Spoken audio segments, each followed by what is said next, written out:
Hello everyone, welcome back to your own channel Scientia. जैसे कि आप लोग जानते हैं, हम हमारे चैनल पे साइंस की प्रिपरेशन करते हैं सभी कॉम्पिटिटिव एग्ज़ाम्स के लिए, स्पेशली पीटेट, सीटेट और एनटीटी के एग्ज़ाम के लिए। हमने साइंस की सीरीज़ स्टार्ट की हुई है, इन्वायरमेंटल स्टडीज़ की सीरीज़ स्टार्ट की हुई है जो आपके पीटेट और सीटेट एग्ज़ाम के लिए इम्पॉर्टेंट है, और हमने साथ में पैडागोगी की भी स्टार्ट की हुई है। इसके अलावा हमने एनटीटी के एग्ज़ाम के लिए भी सीरीज़ स्टार्ट की हुई है। आज हम हमारी साइंस की सीरीज़ जो एमसीक्यूज़ के लिए बनी है उसको डिस्कस करेंगे, उनके बारे में डिटेल में बात करेंगे। जैसे कि आप लोग जानते हैं, हम 15 एमसीक्यूज़ सॉल्व करते हैं हमारी एमसीक्यूज़ की सीरीज़ में। आपने क्या बताना होता है कि आपके 15 में से कितने मार्क्स बने हैं। ठीक है जी, अपना रिस्पॉन्स ज़रूर देना है कमेंट बॉक्स में। Clear, let us start. आज का जो हमारा टॉपिक है वो है इलेक्ट्रिक सर्किट एंड करंट। आज हम इस चैप्टर के एमसीक्यूज़ की बात करेंगे। ये चैप्टर मैं डिटेल में करवा चुकी हूँ। अगर अभी तक आपने वो वीडियो नहीं देखी तो पहले उनको देख लीजिए, सो दैट अच्छे से आप एमसीक्यूज़ सॉल्व कर पाएँ, आपका कॉन्फिडेंस बूस्ट अप हो पाए। क्लियर। अगर आप चैनल पे न्यू हैं तो चैनल को सब्सक्राइब कीजिए और बेल आइकन को प्रेस कर लीजिए, सो दैट डेली की अपडेट आपको टाइम पे मिलती रहे। Clear, let us start. ये हमारी 13th एमसीक्यू का लेक्चर है। फर्स्ट एमसीक्यू देखिए, how is electric current produce from a static electric charge. Static मतलब जो रेस्ट पे हो। ठीक है जी। ऑप्शन देखिए, option A by applying force to static electric charge, force apply करके। Option B by keeping still charge of static electricity, charge maintain करके वहाँ पे। सी ऑप्शन है static electric charge are made to move by applying force. Option D none of these, या कोई भी नहीं। आपने बताना है इसमें से करेक्ट ऑप्शन कौन सी है। देखिए, स्टैटिक इलेक्ट्रिक चार्ज से इलेक्ट्रिक करंट प्रोड्यूस किया जाता है जब उस पे हम क्या है, फोर्स को क्या कर देंगे, अप्लाई कर देंगे। ठीक है जी। तो इसका क्या आंसर आ गया, राइट। जब हम फोर्स अप्लाई करेंगे तो वो क्या है, मूव करना स्टार्ट कर देगी। फोर्स इसी वजह से हम अप्लाई करते हैं स्टैटिक इलेक्ट्रिक चार्ज पे। तो इसका करेक्ट आंसर क्या हो गया, ऑप्शन सी। जिनका ये ठीक हुआ है वो अपना 1 मार्क ऐड कर लीजिए, क्योंकि पहले आप खुद आंसर दोगे फिर राइट आंसर चेक करोगे। क्लियर।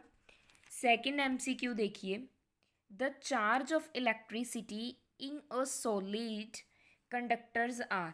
जो सॉलिड कंडक्टर्स होते हैं उन पे चार्ज किस वजह से, मींस इलेक्ट्रिसिटी के कौन से कैरियर्स होते हैं कंडक्टर के लिए। ठीक है। Option A proton, option B positive ions, option C negative ions, option D electrons. आपने बताना है सॉलिड कंडक्टर के लिए कि इलेक्ट्रिसिटी के कौन से कैरियर्स होते हैं। देखिए, करंट क्या होता है, charge Q T, Q by T. ठीक है जी। चार्ज कैरियर्स किसकी वजह से होते हैं, मींस अगर करंट फ्लो कर रहा है किसकी वजह से, कोई चार्ज कैरियर की वजह से विद रिस्पेक्ट टू टाइम। हमने किस में बताना है, सॉलिड कंडक्टर्स में। तो क्या हो जाएगा, सॉलिड कंडक्टर्स में जो इलेक्ट्रिसिटी है वो किन की वजह से होती है, फ्री इलेक्ट्रॉन की वजह से। ठीक है। तो इसका राइट आंसर क्या आ जाएगा, ऑप्शन डी। आई होप आपको क्लियर हो चुका है। ठीक है जी। फ्री इलेक्ट्रॉन की वजह से क्या होता है, सॉलिड में इलेक्ट्रिसिटी कैरी करती है। तो इसका राइट आंसर क्या आ गया, ऑप्शन डी। ये तो आपको याद करने का पता ही होगा, क्विट करते हैं हम लोग, Q is equal to I T. ठीक है। आप क्विट के नाम से भी याद कर सकते हो, मैंने भी ऐसे किया हुआ है। तो करंट किसके इक्वल आ जाता है, क्यू बाय टी के इक्वल आ जाता है। क्लियर। नेक्स्ट बात करते हैं थर्ड एमसीक्यू की। थर्ड एमसीक्यू देखिए, SI unit of resistance. Resistance की एसआई यूनिट क्या है। सिंपल क्वेश्चन है, बेसिक क्वेश्चन है, और ऐसे क्वेश्चंस बनते भी हैं। 9th क्लास का क्वेश्चन है ये। ठीक है जी। ऑप्शन ए है Newton, option B ampere, option C Volta, option D ohm. आपने बताना है कि रेजिस्टेंस की एसआई यूनिट कौन सी है। इसका जो राइट आंसर है वो है ऑप्शन डी, क्या होती है, ओम। ठीक है। नेक्स्ट फोर्थ एमसीक्यू देखिए, अ करंट ऑफ 2 एम्पियर, मैं यहाँ पे लिख लेती हूँ साथ में, करंट कितना गिवन है आपको, 2 ampere, flows through a conductor whose ends are at a potential difference of 4 volt। potential difference कितना है आपका, 4 वोल्ट। रेजिस्टेंस आपने पता करनी है, क्या फॉर्मूला होता है रेजिस्टेंस का, पोटेंशियल डिफरेंस और करंट के साथ, आपको पता है ना, ओम्स लॉ भी तो यही स्टेट करता है, V is equal to R I. ठीक है, वैल्यूज को ईजिली पुट कर दीजिए। देखिए जस्ट सेकेंड, हाँ जी, V कितनी गिवन है आपको, V कितना गिवन है आपको, 4, और R आपने निकालना है, I कितनी गिवन है आपको, 2, तो 2 से 4 क्या हो जाएगा, कैंसल, तो रेजिस्टेंस कितनी आ गई, 2 ओम। तो इसका राइट आंसर कौन सा है, ऑप्शन डी। क्लियर, इजी था ना। ऐसे इजी इजी न्यूमेरिकल्स बनते हैं, बस आपको क्या है, फॉर्मूला लर्न होना चाहिए। क्लियर, ऐसे आप कर सकते हो, ईजिली कर सकते हो। आई होप आपको 4 के 4 एमसीक्यूज़ क्या हैं समझ आ चुके हैं, आपके सोल्व हो चुके हैं। नेक्स्ट बात करते हैं फिफ्थ एमसीक्यू की। सॉरी, अ गैल्वेनोमीटर एक्टिंग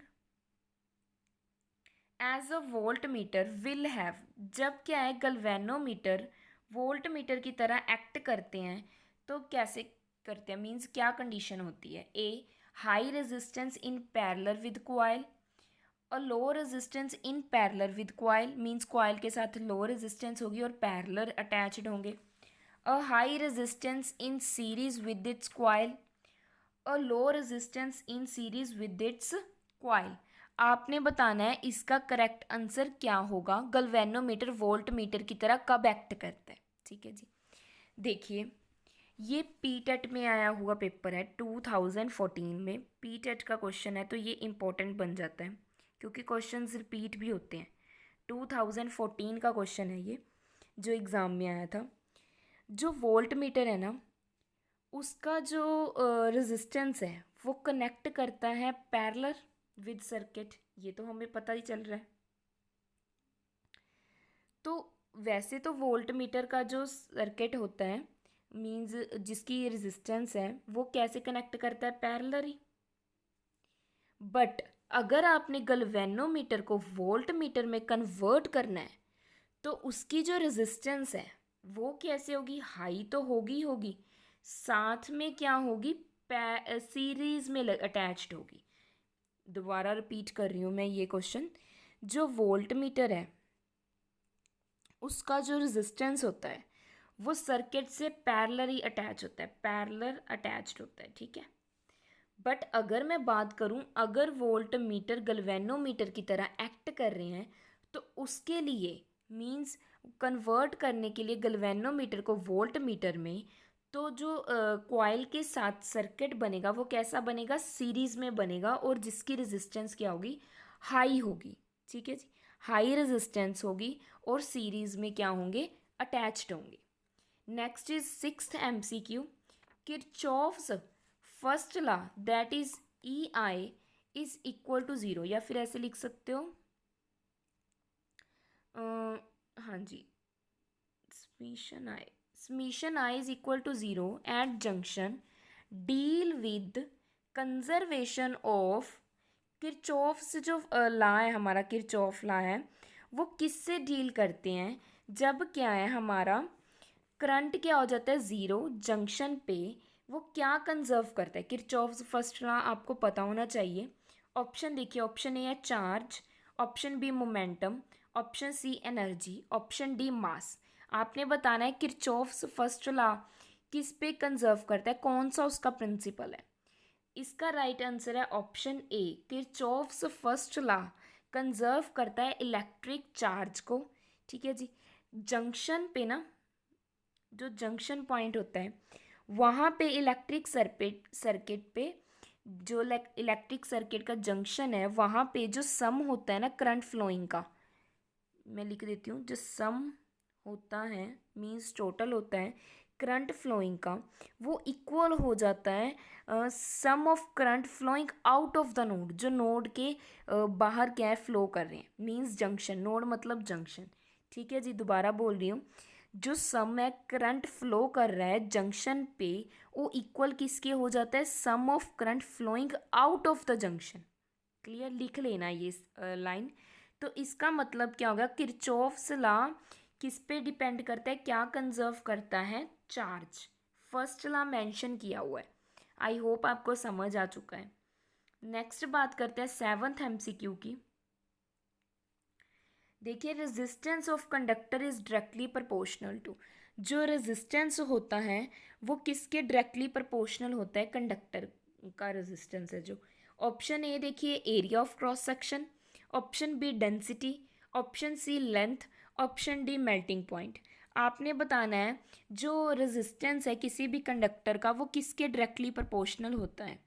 देखिए इसका जो राइट आंसर है, पहले आप नोट कर लीजिए अपनी नोटबुक पे, then check the right answer. Resistance है जो कंडक्टर का, वो किसके डायरेक्टली प्रोपोर्शनल होता है, लेंथ के, किसके, लेंथ के। तो इसका राइट आंसर क्या आ गया, सी। देखिए लिख देती हूँ, रेजिस्टेंस डायरेक्टली प्रोपोर्शनल होता है लेंथ के, और इन्वर्सली प्रोपोर्शनल होता है एरिया ऑफ क्रॉस सेक्शन के। यहाँ पे क्वेश्चन चेंज होके भी आ सकते हैं, इन्वर्सली प्रोपोर्शनल भी पूछ सकते हैं, तो उसका राइट आंसर क्या आ जाएगा, area of cross section. Clear. Next is eighth question, the rheostat in a circuit is use to. Rheostat आपने देखे अगर लैब में काम किया होगा, तो उसका क्या फंक्शन होता है, क्या काम करते हैं, ऐसे होते हैं ना ऊपर, मीन्स वायर होती है लिपटी हुई। ऑप्शन देखिए, A increase the magnitude of current only, option B decrease the magnitude of current only, option C increase और decrease the magnitude of current only, option D none of these, या कोई भी नहीं। रियोस्टैट का काम क्या है, क्या फंक्शन है उसका। इसका जो राइट आंसर है, ये तो पता ही होगा जिन्होंने लैब में काम किया है, फिजिक्स का काम किया है। इसका राइट आंसर होगा ऑप्शन सी। वो करंट को इंक्रीज भी कर सकते हैं, रियोस्टैट क्या है, और डिक्रीज भी कर सकते हैं, दोनों तरह का काम कर सकते हैं। ऐसे भी कह सकते हैं आप एडजस्टमेंट करते हैं किसकी, करंट की। जितनी ज़रूरत है उतना करंट क्या हो जाएगा, पास हो जाएगा, means adjustment of current. Increase भी हो सकता है, डिक्रीज भी हो सकता है, वो डिपेंड करता है उस सर्किट पे। Clear. Next is ninth MCQ, the relation between electric current and potential difference V. ये मैंने अभी किया था थोड़े टाइम पहले, जो न्यूमेरिकल करवाया था मैंने। आपने रिलेशन बताना है इलेक्ट्रिक करंट और पोटेंशियल डिफरेंस के बीच में, बिल्कुल ईजी है। देखिए पोटेंशियल डिफरेंस किसके डायरेक्टली प्रोपोर्शनल होता है, करंट के, यही बताना था। इसका राइट आंसर क्या होगा, ऑप्शन ए। डायरेक्टली प्रोपोर्शनल हटा के कांस्टेंट लग जाता है आर आई, जिसको आर को क्या बोलते हैं, रेजिस्टेंस, यही हमारा ओम्स लॉ है। ठीक है जी। नेक्स्ट 10th एमसीक्यू देखिए, an electric fuse is based on, जो हमारा इलेक्ट्रिक फ्यूज है वो किस पे बेस्ड होता है, कौन से प्रिंसिपल पे बेस्ड होता है इलेक्ट्रिक फ्यूज।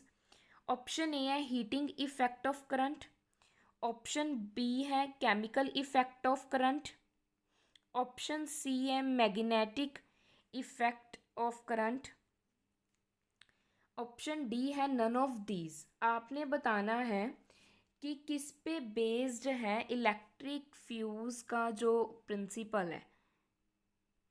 इजी क्वेश्चन है, पहले आप अपनी नोटबुक पे लिख लीजिए, उसके बाद चेक कीजिए करेक्ट आंसर। बिल्कुल इजी है, इसका राइट आंसर आएगा heating effect of current. Clear. देखिए जो हमारा जो इलेक्ट्रिक फ्यूज़ है ना, वो थिन मेटेलिक वायर का बना होता है, किसका बना होता है, थिन मेटल की जो मेटेलिक वायर होती है उसका बना होता है। क्लियर। इसमें क्या होता है, ये नॉन कंबस्टेबल मटेरियल होता है, ईजिली कंबस्टेबल नहीं करता, नॉन कंबस्टेबल है, मेटेलिक वायर है। अगर जो फ्यूज़ है ये कनेक्ट होता है end of the terminal, end of terminal, terminal के एंड के साथ क्या होता है, कनेक्ट होता है। सीरीज में लगे होते हैं, इनका कनेक्शन क्या होता है, सीरीज में होता है सर्किट में। दोबारा बोलती हूँ, जो फ्यूज़ है ये हमेशा कनेक्ट करते हैं end of the terminal in a series connection. जो कनेक्शन सीरीज में होते हैं विद द सर्किट, किसमें, सर्किट में। क्लियर। तो इसका राइट आंसर क्या आ गया, option A, heating effect of current. Clear. Next बात करते हैं 11th MCQ की। बिल्कुल ईजी है, ईजीएस्ट क्वेश्चन है, मैं बोल रही हूँ अभी तक का। SI unit of electric charge, electric charge की SI यूनिट क्या है। 7th 8th क्लास में शुरू हो जाते हैं ऐसे क्वेश्चन। ऑप्शन ए है volts, option B ampere, option C coulomb, option D tesla. आपने बताना है चार्ज का, क्यू की सॉरी SI यूनिट कौन सी है। बिल्कुल easy, option C coulomb. Charge की SI यूनिट क्या है, coulomb. Next 12th MCQ, a galvanometer is used to, galvanometer किस चीज़ के लिए यूज़ किया जाता है। Option A measure the potential difference, option B detect the direction of current, option C measure the amount of current flowing, option D measure the electric power of the circuit. Galvanometer का काम क्या है। इसका जो right answer है, पहले आप लिख लीजिए अपनी नोटबुक पे, इसका राइट आंसर है ऑप्शन बी। गल्वेनोमीटर यूज किया जाता है डायरेक्शन ऑफ करंट को डिटेक्ट करने के लिए। क्लियर। और साथ में एक क्वेश्चन मैं और पूछ रही हूँ, आपने कमेंट करके बताना है, एम मीटर का क्या काम है। एम मीटर क्या डिटेक्ट करता है, ये आपने कमेंट करके बताना है। एम मीटर का क्या काम है, किस चीज़ के लिए यूज़ किया जाता है। ठीक है, ऐसा क्वेश्चन भी बन सकता है, इसीलिए पूछ रही हूँ, आप कमेंट करके बताइएगा। Next 13th MCQ, a thermo electric refrigerator work on, जो इलेक्ट्रिक रेफ्रिजरेटर हैं ये किस पे काम करते हैं, इसका नेम ही आप याद रख लीजिएगा इफेक्ट का।